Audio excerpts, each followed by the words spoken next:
Don't trust the mirrors. They say mirrors reflect the truth, but sometimes they lie, and sometimes they open. It started with the cold.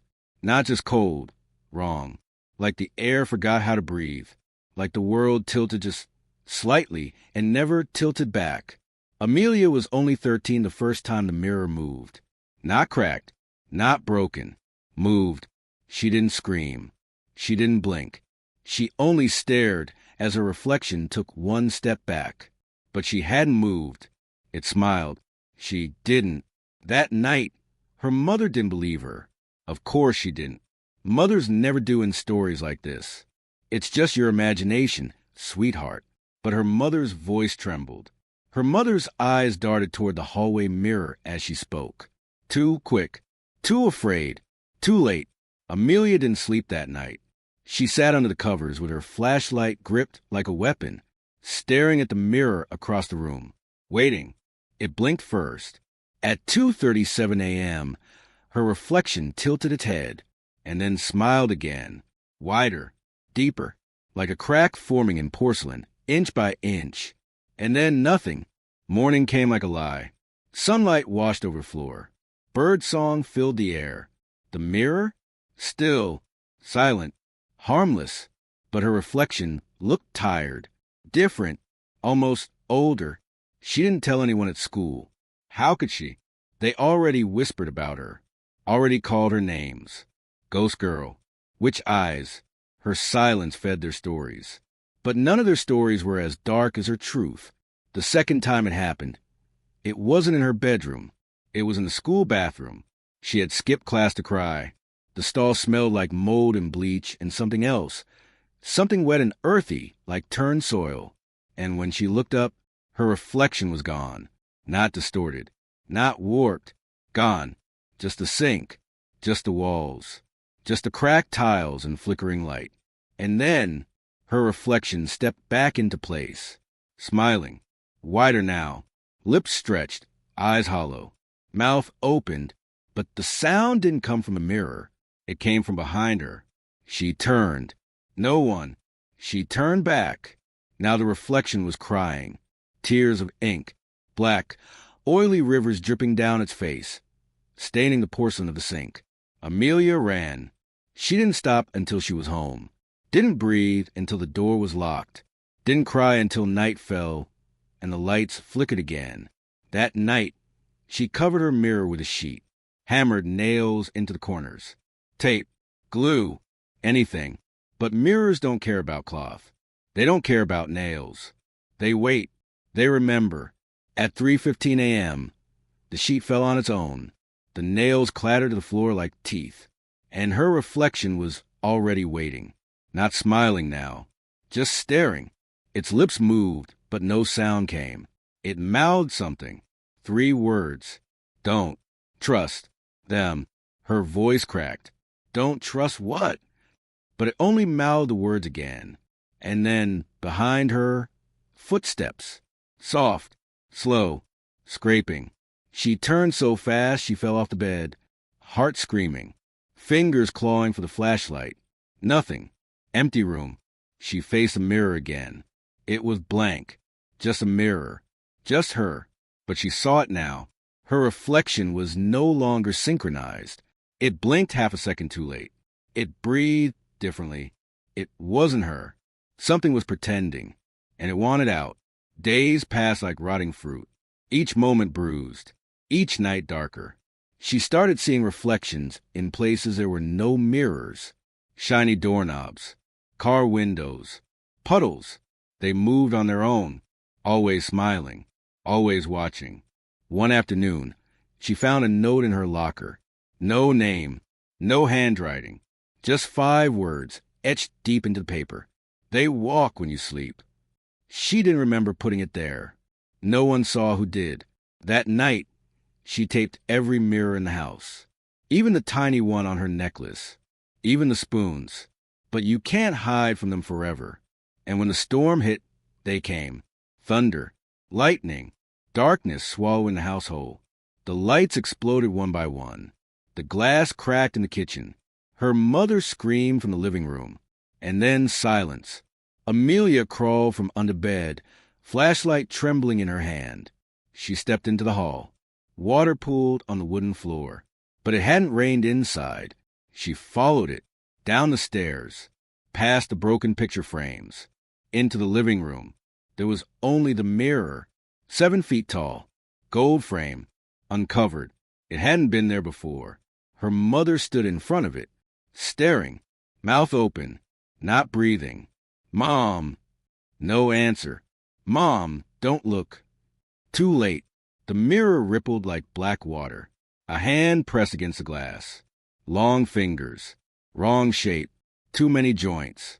It reached, and so did her mother. "No!" She ran, tackled her, pulled her away. The mirror screamed. Not a sound, an ache, like claws dragging through bone, like metal on wet teeth. It hated her. She grabbed a chair, smashed it into the glass. Once, twice, again. Cracks spidered through the reflection. The hand retracted, then shatter. It exploded in silence. No sound, no impact, just gone. Her mother collapsed, unconscious, alive. But something stayed in the room. A chill, a weight, something that never left. The police came, called it shock, gas leak, electrical surge. No one explained the hand. No one saw the puddles. But the mirror was never found. Just a wall, blank, white paint and splinters where it once stood. They moved houses a week later. A fresh start, new town, new school. No mirrors in Amelia's room. But at night, in the corner of her eye, her reflection moves just a little too slow. And sometimes she's not the only one in the frame. They left the house, but the mirror followed. It started small, a shimmer on the surface of her phone, a glint in her bedroom window at night. The sense, no, the certainty that her reflection was moving differently. She tested it once, raised her hand, wiggled her fingers. The reflection copied her, but her hand stopped, and the reflection kept going. Just a second longer, just long enough. Her heartbeat never recovered after that. At school, she kept her head down. No eye contact, no mirrors, no friends. But still, something watched. One afternoon, the substitute teacher wheeled in the old TV cart. She sat in the back, lights off, video playing. Everyone stared at the screen. She stared at the black frame around it, polished, reflective, and there, behind her, movement. She turned. No one. She looked back at the screen. Now the video had stopped, frozen. The image on the screen wasn't a lesson. It was her face, zoomed in, alone, mouth open, screaming. No one else saw it. They laughed, joked, called her crazy. But when she blinked, it was gone. She stopped going to school after that. Her mother tried to talk to her. "I called a doctor. Honey, they just want to help." But the doctor had mirrored sunglasses, and behind them, the reflection grinned. Amelia ran, down the street, into the woods behind their new house. The air was heavy, the sky low and gray. She found a clearing, collapsed there, heart racing, head spinning, and then footsteps, crunching leaves, but not from in front of her, from everywhere. She turned. Nothing. She looked down into a puddle near her knee, and the reflection stared back. Not hers. A girl. Same age. Same eyes. But her mouth was stitched shut. Black thread. Bloody skin. She shook her head slowly, pointed behind Amelia. She turned. The forest was gone. Only mirrors surrounded her now. Tall. Thin. Standing where trees should be. And each one reflections of other girls, some crying, some screaming, some clawing at the glass. All of them looked like her. All of them were her. And they were trapped inside. She backed away. The mirrors closed in. The puddle girl mouthed something. Amelia fell to her knees. "What do you want from me?" she cried. The reflection bled from its eyes, and the message scratched itself into the mud at her feet. "You let US in." She screamed, The ground beneath her rippled. The mirrors cracked. And then, darkness. She woke up in her bed, sweating, shaking, breath hitching in her throat. But the mud was still under her nails, and the window was broken from the inside. Her mother rushed in. "You were screaming. You were... Amelia, what happened to your eyes?" "What?" She ran to the bathroom. The mirror was gone, shattered, removed, but she looked into the black screen of her tablet and froze. Her eyes were wrong. No whites, just gray, like frost-covered glass. And her reflection mouthed one word: "Soon." They say mirrors don't lie, but they never tell the whole truth either. And now they were showing her things, not just a reflection, memories that weren't hers. It began with flickers, in the dark corners of glass. In quiet moments, just before sleep, she'd see glimpses. A girl in a white dress running through a burning hallway. A hand pressed against a mirror that melted like wax. A scream trapped in silence. Every mirror held a fragment, a piece of something broken, shattered, but watching. One night, unable to stand it anymore, Amelia did something she swore she wouldn't.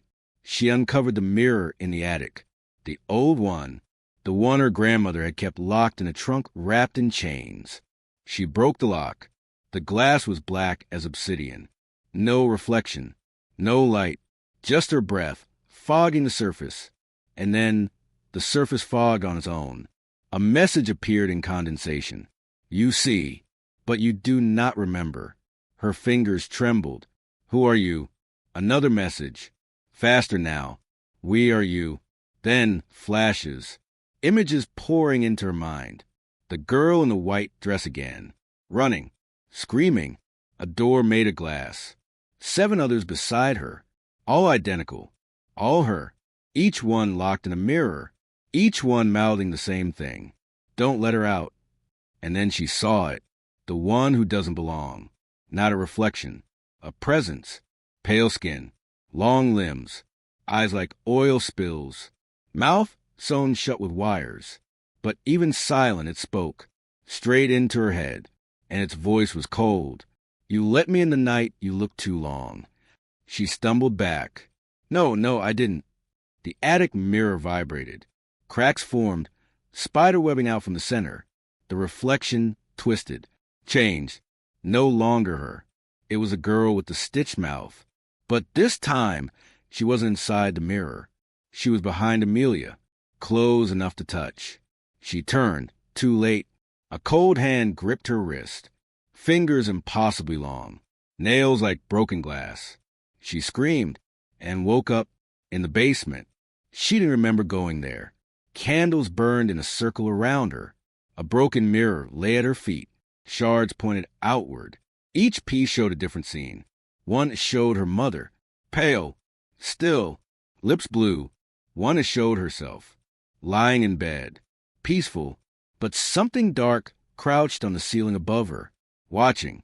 And one shard reflected nothing at all, just void, endless and alive. She stood up, unsteady, weak. The walls were covered in old wallpaper, peeling, stained, and scrawled in charcoal were words scratched over and over. "The mirrors are doors.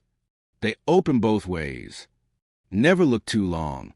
She backed away, turned to run, but the basement door was gone. Only mirror after mirror after mirror, some broken, some whole, all humming softly, like breathing. She spun around, heart punching her ribs, and there it was again, the stitch-mouth girl, no longer bleeding, now smiling, wide, wires snapping between her teeth. Amelia clutched the shard at her feet, held it like a knife. "I'm not you," she whispered. The reflection tilted its head, and for the first time it spoke out loud. The sound was wrong, like a song in reverse, like a voice pulled from underwater. "You were once." And then the glass screamed.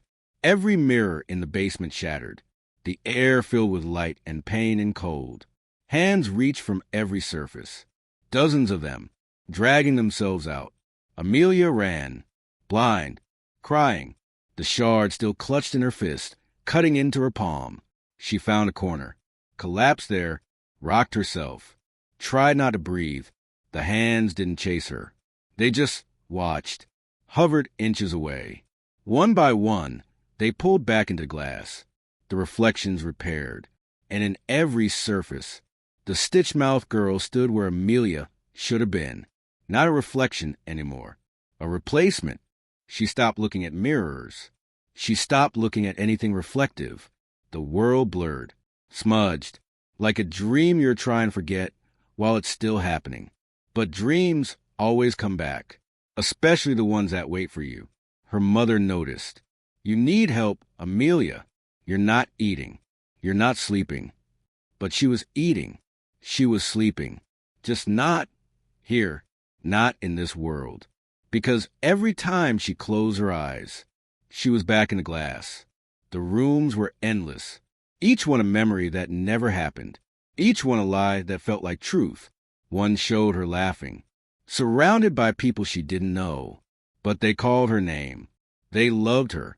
Another showed her mother, but younger, crying in front of a mirror, holding something in her arms, a baby with no reflection. And then there was the hallway, the one with the red carpet and no doors, just mirror after mirror after mirror, and inside each one, Amelia, older, younger, dead, smiling, screaming. Some were just bones. Some were covered in blood. Some pressed their hands against the glass and begged to switch. She started seeing them during the day, at the grocery store, in windows, in car mirrors, versions of herself blinking when she didn't, turning their heads when she was still. And then she noticed something worse. They weren't always behind the glass anymore. One followed her home. She saw it just outside the kitchen window. Her face, but pale, eyes sunken, hair wet. It didn't knock, didn't speak.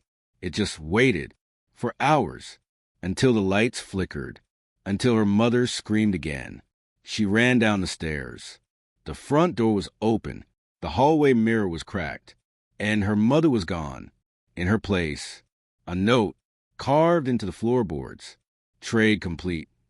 Amelia fell to her knees. Everything spun. She screamed until her voice bled. Then silence, utter, final, and in the mirror at the top of the stairs, her mother stood, smiling, but her eyes weren't hers. They were black. No whites, no soul, just endless reflection. Amelia stood, staggered, looked straight into the glass. I'm not afraid of you. Her reflection didn't answer, but the stitch-mouthed girl stepped forward. From behind her, out of nowhere, no footsteps, no sound, just presence. You should be, she whispered. Her voice was her own, but broken, wired together with fear and memory. Amelia raised her fist, the shard from the basement still in her hand, still stained red. Then come out. The reflection stepped forward. The glass shivered, and she came through, not as a ghost, not as a shadow, as flesh. And everything went silent. No wind, no lights, not even her heartbeat, just the sound of her own breath. And the footsteps, slow, soft, deliberate, they circled each other. Same face, same body, but one was hollow. The stitch-mouthed girl tilted her head. You open the door. That makes you the key. Amelia's grip tightened. If I'm the key, I get to lock it again. The stitch-mouthed girl smiled. Try. They lunged. Glass exploded around them. Time fractured. Every mirror in the house shattered. Rooms twisted. Reality bled. They fell through reflections.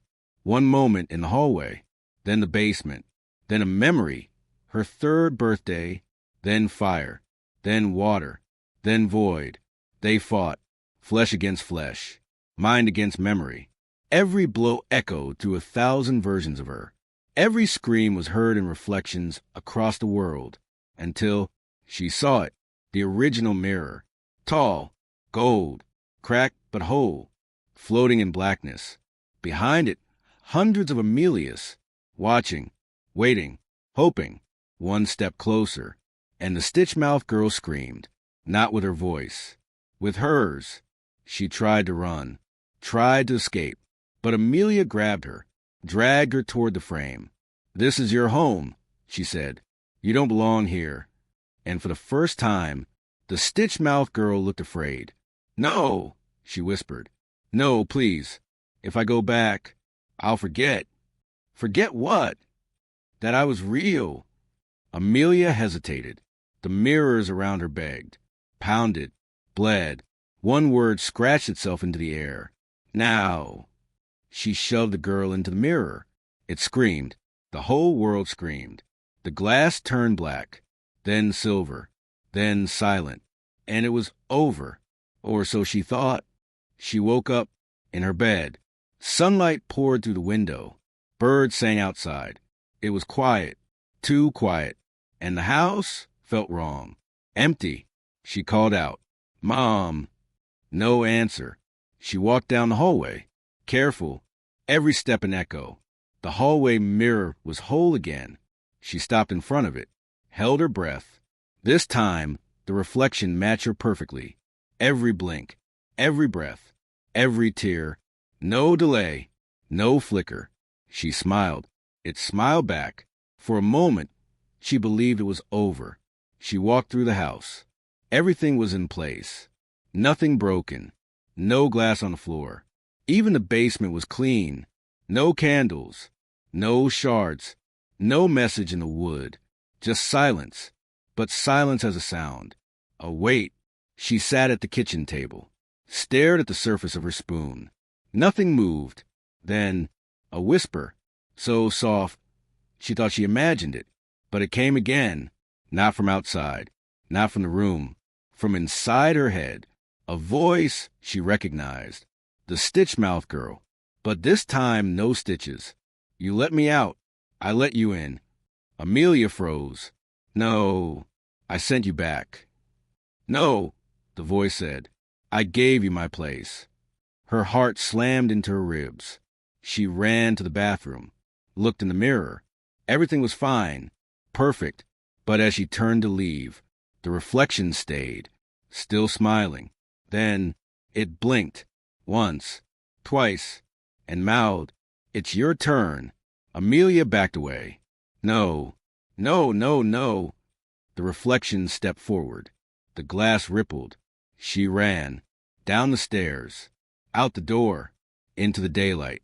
But every window reflected her, every surface, every car mirror, every puddle, all of them smiling, mocking. And none of them moved when she did. She fell to her knees in the street, screamed. People passed, looked at her, whispered, but in their sunglasses. She saw it. Not her, someone else. Someone wearing her face. She ran. Back home. Locked every mirror. Covered every surface. Darkness fell. She sat in the middle of her room, clutching the shard again, the only piece of truth she had left. And then, a knock at the window. She turned slowly. The stitch-mouthed girl stood there, but her mouth was open now. No wires, just a wide, knowing grin. She raised her hand, pressed a finger to the glass, and from the other side, Amelia watched, trapped, screaming, begging, but her voice was gone. She wasn't in her body anymore. She was on the other side. Her voice rang in the stitch-mouthed girl's head now. "I want out. Please let me out." But the girl only smiled, whispered, "Don't trust the mirrors," and walked away. Black screen. A single whisper. "Who's watching you right now?"